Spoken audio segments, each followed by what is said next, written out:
Hello, my name is Eric. Today we're going to do a little calculus. In particular, we're going to solve a separable differential equation that is very commonly found in a chapter or a unit on exponential growth. The assumption of the problem is that in this case you have some bacteria growing in a lab, and you find out that the number of bacteria grows proportionally and instantaneously. And when I say proportionally, it grows in a proportion to how much is there. And so there's a lot of other problems out there in applications like this, but this one focuses on bacteria. I'm doing this for the benefit of students of mine. School is closed, and I'm trying to reach out and keep the ball rolling with them. If you're not a student of mine and you learn something from this, that's great. Glad to help, okay? So, bacteria in a lab culture grow in such a way that the instantaneous rate of change of bacteria is directly proportional to the number of bacteria present. Okay, there's some key ideas in there. And they're tipping you off to the idea that this is exponential growth. And the bigger the population gets, the faster it grows in a proportional way. They want you to write a differential equation that expresses this relationship, separate the variables, integrate it, and solve it for the number of bacteria as a function of time. We're going to need some more information to make the equation useful, but we can certainly do everything they ask us to do right there. Now, as far as writing a differential equation, there are 4 ways to do this, and you'll see all of them in different contexts, and you should be familiar with all. Okay? Using prime notation, you can either write, well, first of all, let's pick a variable for number of bacteria. Let's go with, I like to use P. Anytime you're talking about, the population of something. And so I would write possibly that P prime is equal to K times P. They are proportional, okay? Large population, large rate. Low population, low rate. Zero population, zero growth rate. Another way to write that is P prime over P equals K. I mentioned there's 4 ways to do this.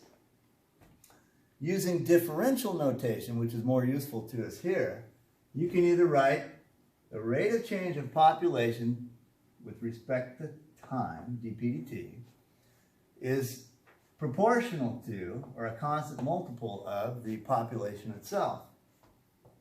Okay, that's probably the one we're going to want to use right there. And then finally, the last one is similar to the difference between these two. You take dp dt and you divide it by p, and you say that that ratio is a constant because these two variables are proportional. But anyway, this third style is the one that we're going to start with. I'll show you how to separate it. I'll show you how to solve it.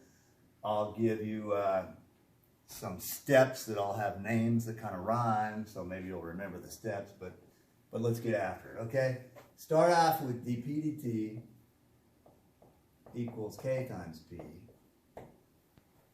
And to separate it, you want all T's, variables, differentials, whatever, on one side, and you want all P information on the other.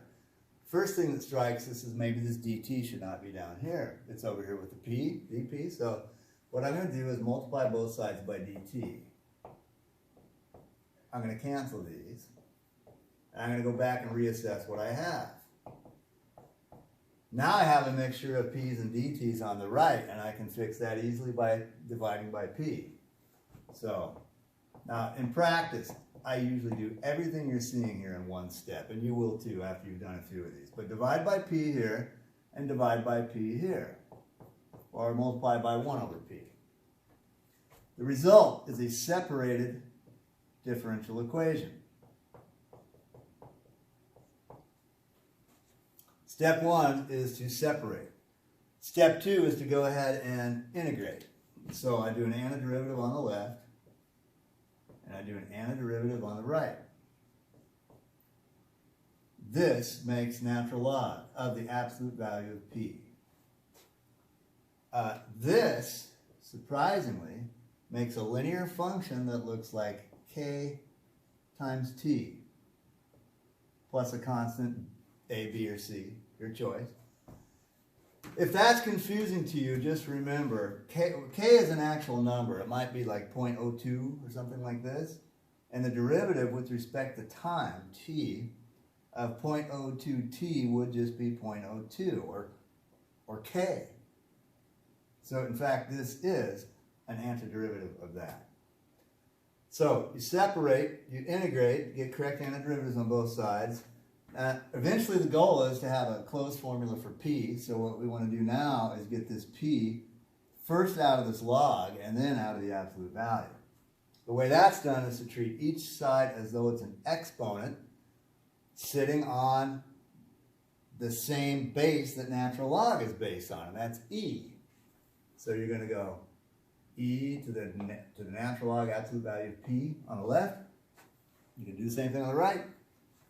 E to the kt plus b with an equal sign here. What was the point of that? To cancel this natural log. Okay, now we have a property from algebra that talks about multiplying two powers that have the same base. And you probably remember what you do is you add those exponents together and write it as a single power. That's kind of what I'm going to do here, but I'm going to do it backwards. It's as if I already have the combined power here. I'm going to break this up into two different multiplied powers that have this base e. One of them is e to the kt, and one of them is b. And I'm going to change positions here. So, separate, integrate, exponentiate, manipulate. Now I'm going to designate this e to the b and give it a new name.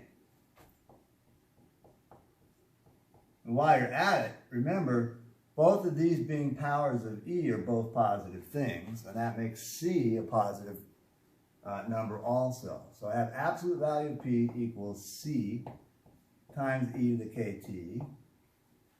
And, okay, last step is to get the absolute value off of here. I like to call that exfoliate. When you do that, though, watch out, because positive equals positive, for sure.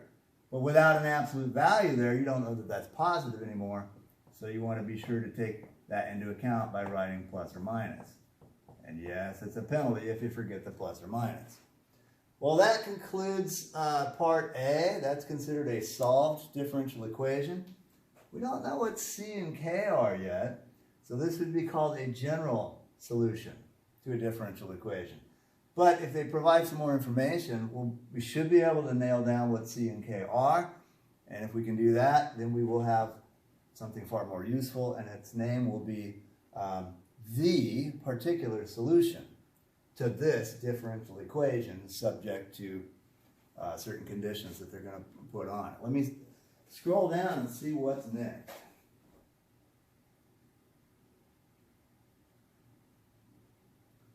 Okay, part B. All I really need to say about it here is this differential equation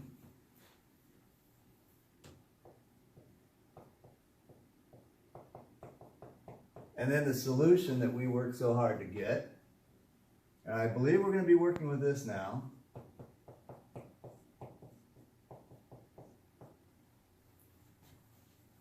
Let's take a look and see what's asked in part B.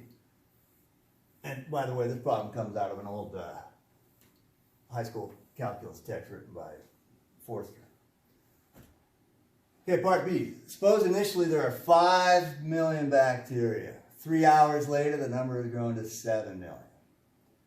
With that information, you should be able to write the particular equation that expresses the number of millions of bacteria as a function of the number of hours. So rather than writing 5 million and 7 million, it's permissible to make a table like this, as long as you write hours here and something like million bacteria up here.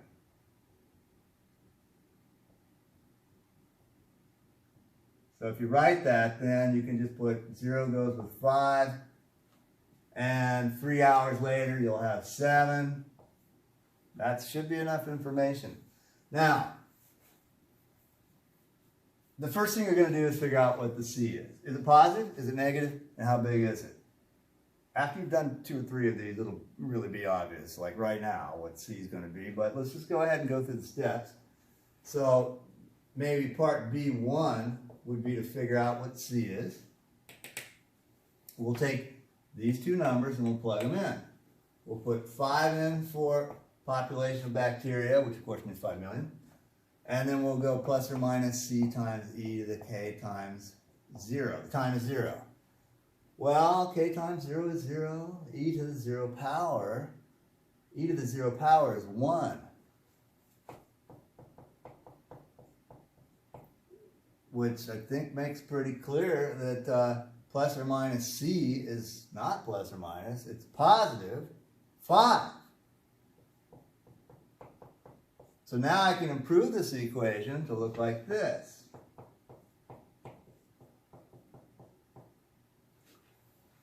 We will now figure out what the K value is up there. It should come out to a positive number, and it probably will be a decimal smaller than 1 because it's related to the per hour percent growth rate is what it's really going to reveal. And the way you go about that is you plug in these numbers now. So 7 for P. We now know plus or minus C is 5 times e to the k times 3 power for 3 hours. Okay, divide both sides by 5. And 7 over 5 makes something to the effect of 1.4, because it's the same thing as 14 over 10. Whenever you're solving an equation that has a variable up here in the exponent, you're going to want to take a log of some kind. Naturally, the best log to use with anything involving e is a natural log. So you're going to go natural log 1.4. I did that to do the inverse of exponentiation. So now I'm down to this. Natural log of 1.4 equals 3k, and that means that k equals natural log 1.4 divided by 3. Now, a common mistake is for people to want to convert this to a decimal that they can then write up here so that there's no more mystery to it. I understand the urge. The problem is when people go to compute this k value here, they'll come up with something like this. It's 0.112157, and then they'll figure out that, you know, since middle school or whenever, grade school, they always just rounded things off to the hundredth place. Well, that's going to cost you a lot of pain. Don't round this off. Don't round it off.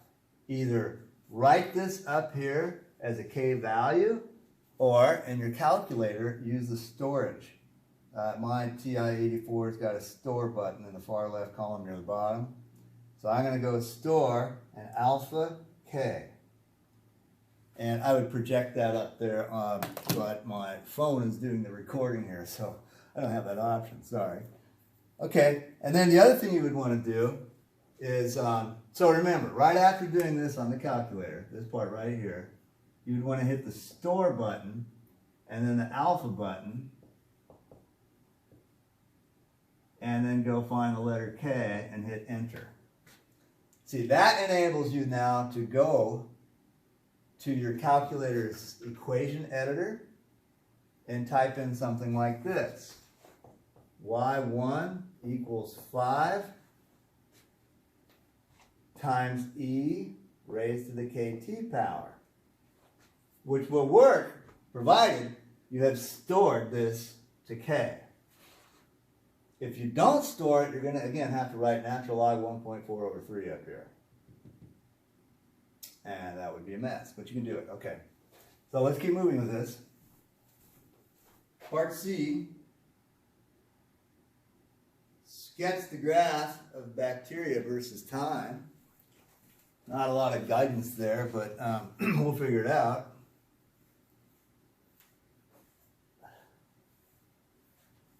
Like, for example, it doesn't give you a domain. It doesn't say do this for the next 10 hours. We're just going to have to be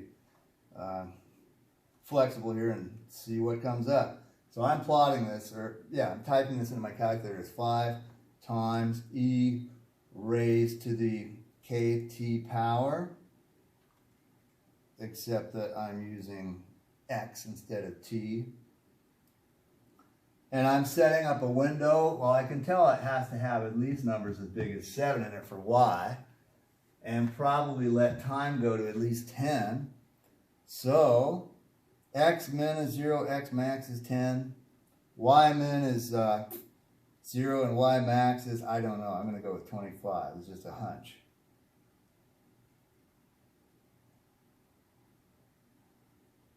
No, so it turns out that 10 hours later, I don't have 25 million bacteria. But that's okay. So I'll quickly show you what my sketch would look like. And this is a rough sketch. I'd put T, I'd label it hours. Okay, I'd put P, and I'd put, 10 to the 6th bacteria. I'd sketch what I see in my graph, and I get full credit for this provided I put a scale on it. So this must be about 20 million, and this is roughly 10 hours. Okay? I know it's not perfect, but it's going to be good enough. Okay, part D. What will the bacteria population be 1 full day after the first measurement? Well, we know what that means. 1 full day is 24 hours. So all you'll have to do is make your graph bigger and trace to 24. Or you can go to the home screen on your calculator and pull up Y1 using the vars button and stick 24 in it. And it's telling me that we have 73.789 million. Okay, if you're looking for a good way to justify that on paper, it could be as easy as this. For D, you would write population at 24 hours. You would write 5 times e raised to the k times 24. And then put an answer down, label it appropriately, 73.789. And make sure to write million bacteria, or you don't get the point.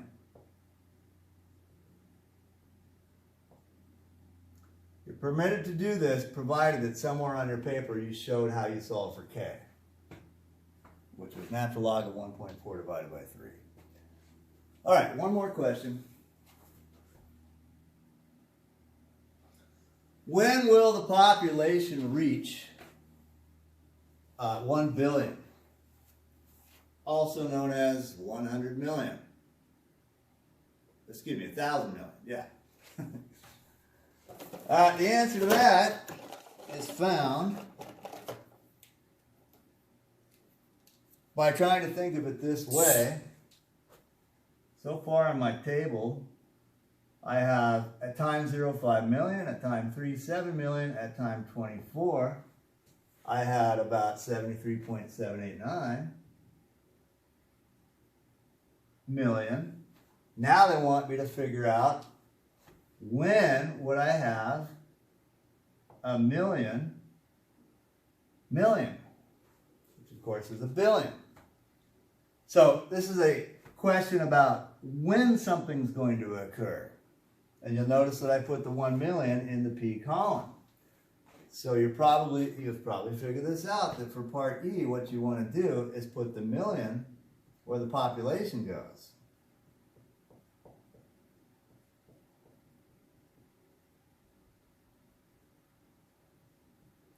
And solve that for time.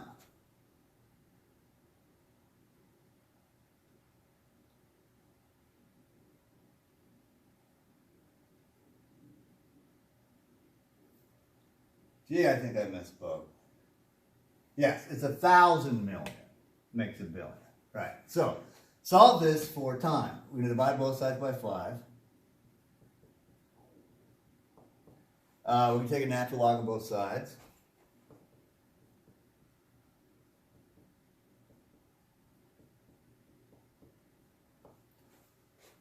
I did that because I'm trying to solve an equation that has a variable as an exponent. The inverse of e to the x is the natural log of x.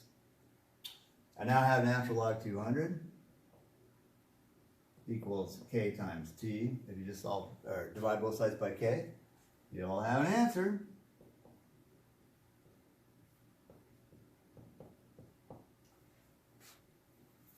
Let's give that a shot. Natural log 200 divided by alpha k. It says 47.240. So t equals 47.240 hours. And that is that. Anyway, this video's gone on quite some time. I'll probably work another one of these problems soon and post it up. And if you have questions, comments, post them up. I'll try to get back to them as soon as possible. If you're my student, hello, and I miss you. I can't wait to see you guys again. Goodbye.